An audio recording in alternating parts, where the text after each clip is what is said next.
Has Darwin's theory with regards to the origin of life died? This is the big question we're going to look at today. The truth of the matter is that Darwin's theory, or neo-Darwinism as it's now known, has long faced serious questions about its validity. But the growing counter-view of intelligent design has been resisted in academic circles. Why is this? Well, in my opinion, the answer is not for pure scientific reasons, but due to a biased, naturalistic worldview. And this is something we'll be investigating a little later on. First, I want to make it clear that this video is not a personal attack on Darwin, in no shape or form. From what I have studied and learned, he was a very bright mind who made some respected observations and put forward a theory that was worthy of investigation. However, he simply didn't know what science now knows. My inspiration for making this video came through my work as a Christian evangelist. Whilst I was studying my latest course, I was tasked with interviewing non-Christians and asking them some of the big questions in life, namely origin of life, meaning of life, morality and destiny.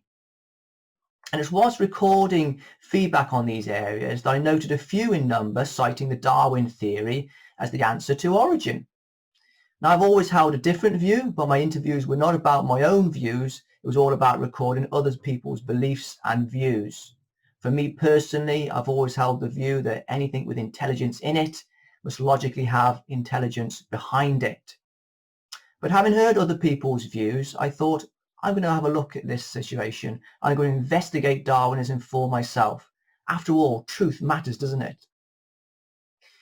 I was further inspired to produce this video because although the counter movement of intelligent design, backed by some of the finest minds we have, is well underway at the highest levels of science, we still have this flawed Darwin view of origin as the dominant, if not sole view that is being taught in our schools and universities today. And this greatly concerns me. Now, you may ask the question, how can you say that Darwinism's theory is false, which is indeed my personal view? Well, I will largely take on the role of producer. I will let the leading scientists in their individual fields to do all of the explaining.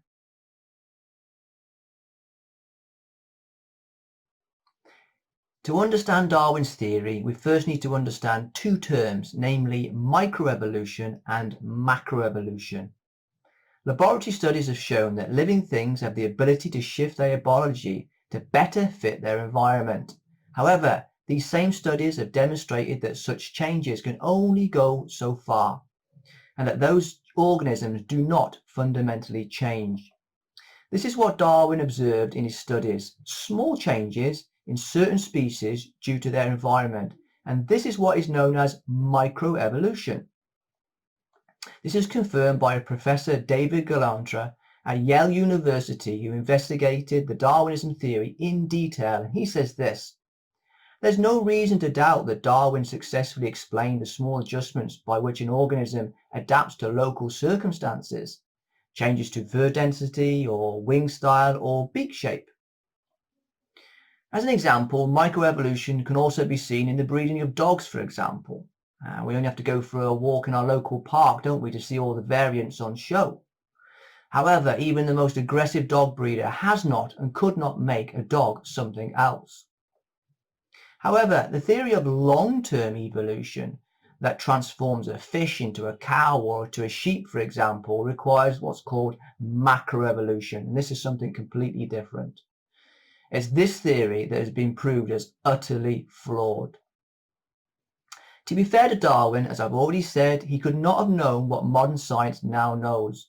In Darwin's time, it was good enough to imagine that the basic unit of life, a cell, was a little bit brick of jello, something quite uncomplicated, and that through random mutations over a huge amount of time could be built up into something more complex. This was the theory anyway. So there we have it. Darwin's theory was based on observing microevolution and suggesting that macroevolution could be possible, assuming, and this is the key thing, that the basic cell, the basic building block of life, was something simple and could mutate over time. It's what's called a bottom-up theory, the very basic becoming something more complex. Darwin himself saw the problem. if in fact the basic cell which life is built on was not in fact simple when he wrote this. If it could be demonstrated that any complex organ existed which could not possibly have been formed by numerous successive slight modifications, my theory would absolutely break down. This point is repeated by the well-known atheist Dawkins in his book The Blind Watchmaker, who says that if such an organism is found, he will, to quote, cease to believe in Darwinism.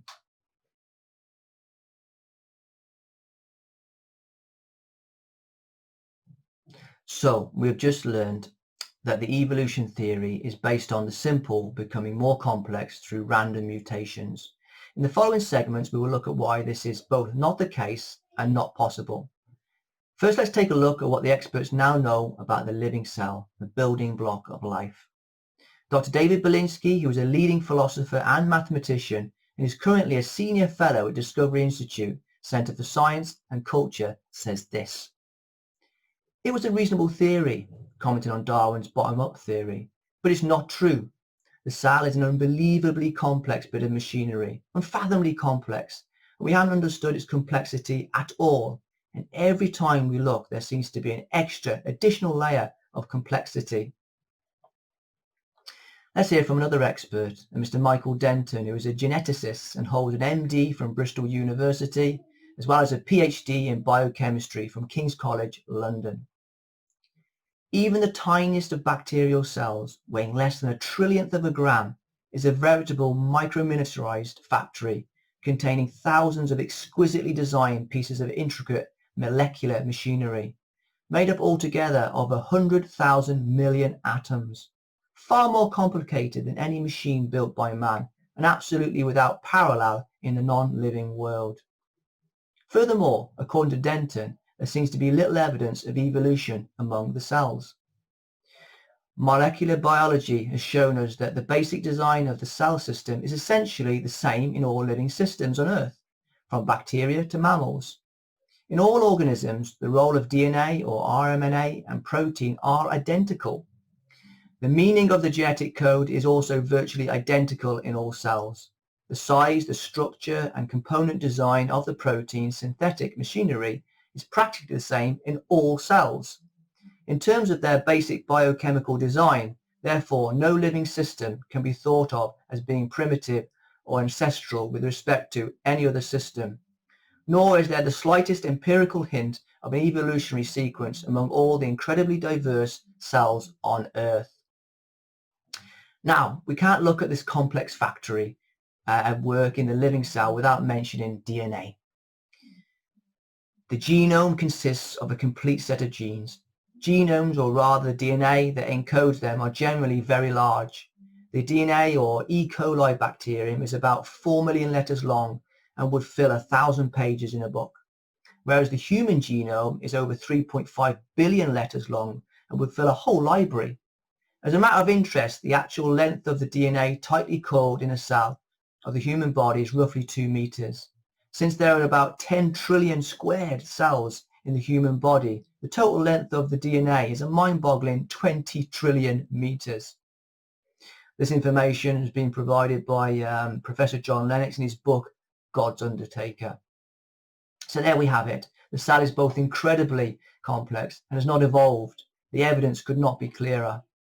To add further insight, let's now look at what the computer scientists and mathematicians have had to say.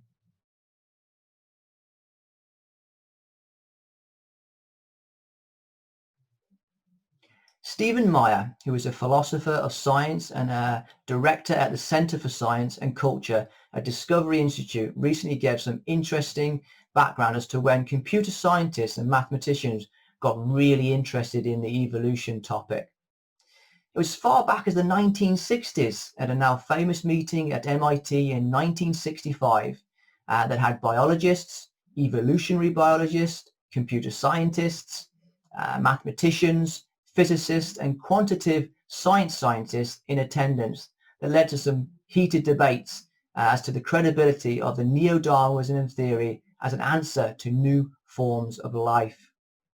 The cracks appeared due to the discovery of embedded coding in both DNA and proteins, and this was a game changer. It was due to this discovery that the mathematically inclined scientists were saying, well, if what you biologists are saying is true about DNA and proteins and their information-bearing properties, we don't see how your origin story holds up, because what we know about computer code is that when you start changing things randomly, you're going to degrade function, and you're certainly not going to get anything that is good and helpful. After this initial meeting, they decided to break this out into a further discussion at a famous conference in 1966 at Winstar Institute at Philadelphia, called Mathematical Challenges to Neo-Darwinism. After this meeting, a man called Murray Eden, who was a very high-powered computer science professor, said this: "No currently existing formal language can tolerate random changes in the symbol sequence which express its sentences. Meaning is almost invariably destroyed." Now, for you computer people out there, these next comments will make some sense. In a recent talk, Stephen Meyer makes the comparison of getting a computer to accomplish a completely new function and how it would need new coding to be added if this were to happen. It is the same for the living cell. In order for a macroevolution to take place, in order for a completely new function to happen, you would need new coding to be added to the DNA strand. As we've already learned, this could not be random, it has to be organized. So the more we learn about the coding in the human body, the more we can compare it to the most sophisticated, high-tech product of human intelligence, the computer. Except the cell's information processing capacity far outstrips anything present-day computers can do. The founder of the Microsoft Corporation, Bill Gates, said this: "DNA is like a computer program, but far, far more advanced than any software we've ever created." Before we have a look at what the mathematicians say, let's peek at this amazing factory at work.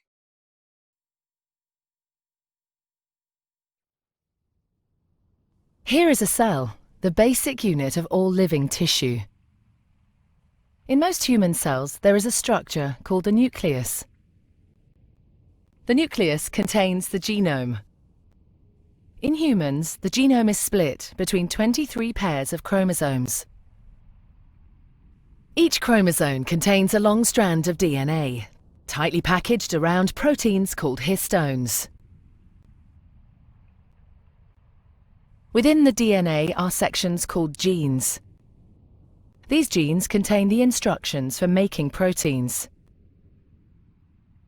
When a gene is switched on, an enzyme called RNA polymerase attaches to the start of the gene. It moves along the DNA, making a strand of messenger RNA out of free bases in the nucleus. The DNA code determines the order in which the free bases are added to the messenger RNA. This process is called transcription.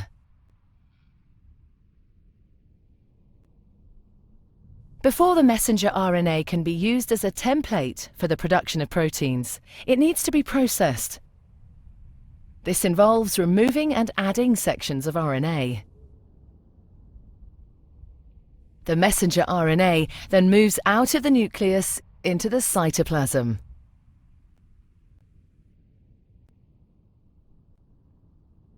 Protein factories in the cytoplasm, called ribosomes, bind to the messenger RNA. The ribosome reads the code in the messenger RNA to produce a chain made up of amino acids. There are 20 different types of amino acid. Transfer RNA molecules carry the amino acids to the ribosome. The messenger RNA is read 3 bases at a time. As each triplet is read, a transfer RNA delivers the corresponding amino acid. This is added to a growing chain of amino acids. Once the last amino acid has been added, the chain folds into a complex 3D shape to form the protein.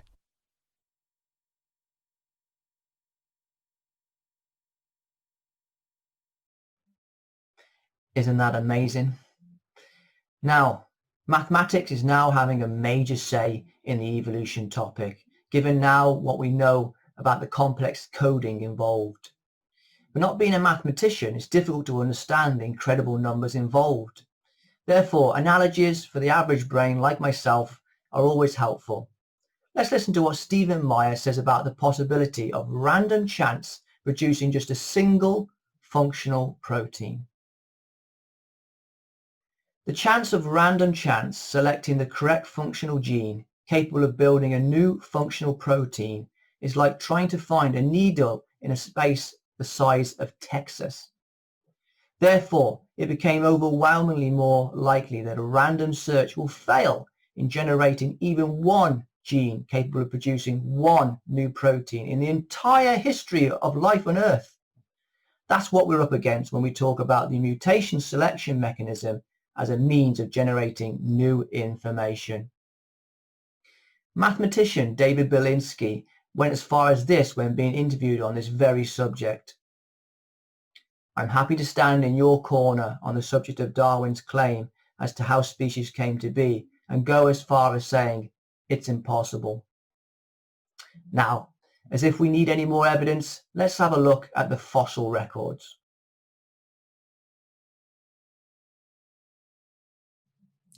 The fossil records have always been a problem for evolution theory. Where are all these transitional forms in the fossil records? They're simply not there. Darwin himself knew of this problem, and he wrote this in his book, The Origin of the Species. The number of intermediate varieties which have formerly existed on the Earth should be truly enormous. Why then is not every geological formation and every stratum full of such intermediate links? Geology assuredly does not reveal any such graduated organic chain, and this perhaps is the most obvious and gravest objection which can be urged against my theory. Zoologist Mark Ridley comments on the situation as follows. The fossil record of evolutionary change within single evolutionary lineages is very poor. If evolution is true, species originate through change of ancestral species, one might expect to be able to see this in the fossil record. In fact, it can rarely be seen. In 1859, Darwin could not cite a single example. What then is the result of nearly a century and a half of intensive activity since Darwin's time? Paleontologist David Roop of the Field Museum of Natural History, which houses one of the largest fossil collections in the world, has said this. We're now about 120 years after Darwin, and the knowledge of the fossil record has been greatly expanded. We now have 250,000 fossil species, but the situation hasn't changed much. The record of evolution is still surprisingly jerky, and ironically, we have even fewer examples of evolutionary transition than we had in Darwin's time. Paleontologist Stephen J. Gould says this. The extreme rarity of transitional forms in the fossil records persists as the trade secret of paleontology. His fellow paleontologist Niles Edridge of the American Museum of Natural History has had this to say. When we do see the introduction of evolutionary novelty, it usually shows up with a bang, and often with no firm evidence that the fossils did not evolve elsewhere. Evolution cannot forever be going on somewhere else. Yet that's how the fossil record has struck many a forlorn paleontologist looking to learn something about evolution. In fact, Eldridge makes an astonishing admission. We paleontologists have said that this history of life supports the story of gradual adaptive change, knowing all the while it does not. But why? What conceivable reason could there be for members of an academic community to suppress what they know to be the truth, unless it was something which supported a worldview which they had already decided was unacceptable to them? I want to credit Professor John Lennox for gathering this fossil feedback in his book, God's Undertaker, and it leads us really nicely onto our next topic, worldview.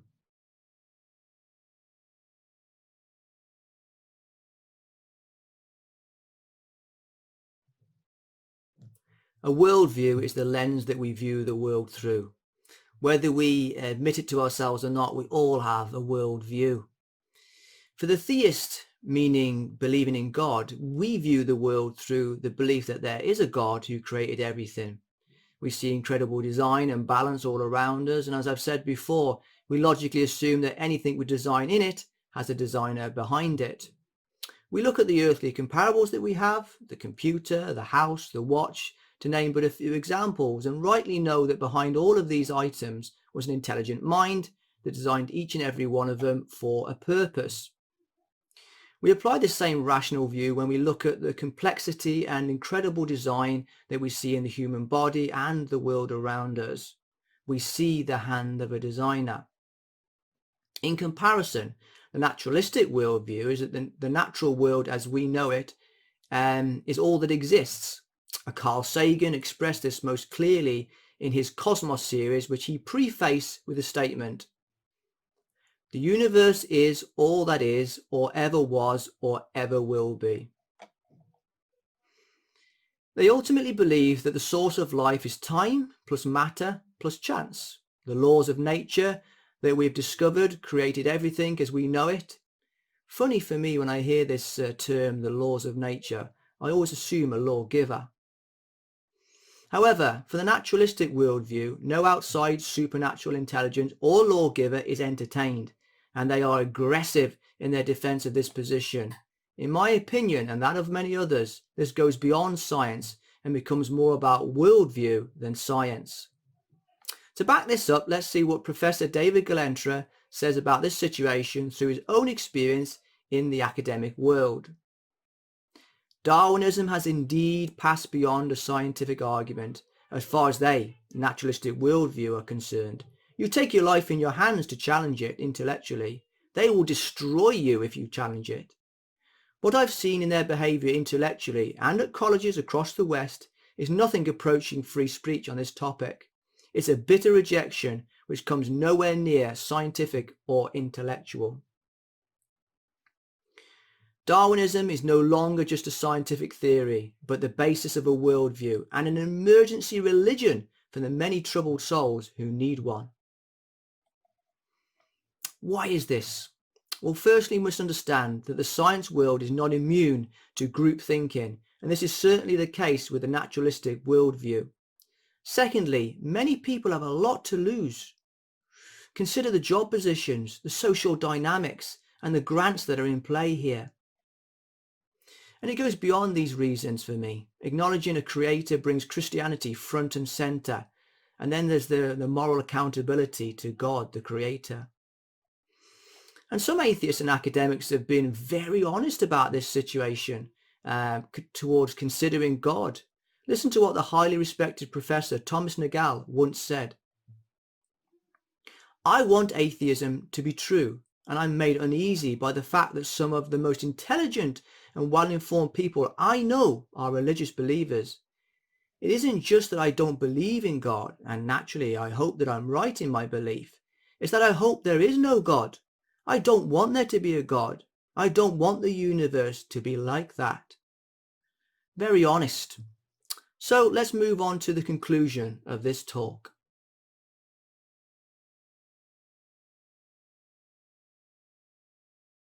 Professor David Gelernter summarizes nicely the challenge for the followers of Darwinism theory. Darwin now poses a final challenge, whether biology will rise to this last one as well as it did to the first. When his theory upset every apple cart remains to be seen. How cleanly and quickly can the field get over Darwin and move on? This is one of the most important questions facing science in the 21st century. So I hope you've enjoyed this whistle-stop journey through the answer to the question of, has Darwinism died? I believe it has, and the science backs it up. I believe Darwin himself would acknowledge this today, given his recorded doubts and the evidence we now have. However, it will take time to filter through. Maybe in my generation it will happen. It's a bit like when the science world used to believe that the world was eternal. It was not until the 1960s that the science world universally accepted that the world had a beginning. The Bible had been saying this for millennia, of course. The final resistance was much the same as with the Darwinism theory. The naturalistic resisted the scientific evidence because they knew it would point back to God. Well, I do hope you've enjoyed this video. If you have, like and subscribe to this channel, please. Share to others if you think they'll be interested. Now, I want to credit my sources, and I would encourage anyone who wants to dive into the details to go and read these books and go and listen to these online talks by these various people on this fascinating subject. The book by Professor John Lennox, God's Undertaker, Has Science Buried God? The book by Stephen Meyer, Darwin's Doubt. The follow-up book by Stephen Meyer, Debating Darwin's Doubt. The book by Hanegraaff, Truth Matters, Life Matters More. And various online talks that I listened to by David Berlinski, philosopher and mathematician, David Gelernter, professor of computer science at Yale University, and Stephen Meyer, who's the philosopher and author, and is a director for science and culture at Discovery Institute. The YouTube clip I used for the cell was called From DNA to Protein and was by Your Genome.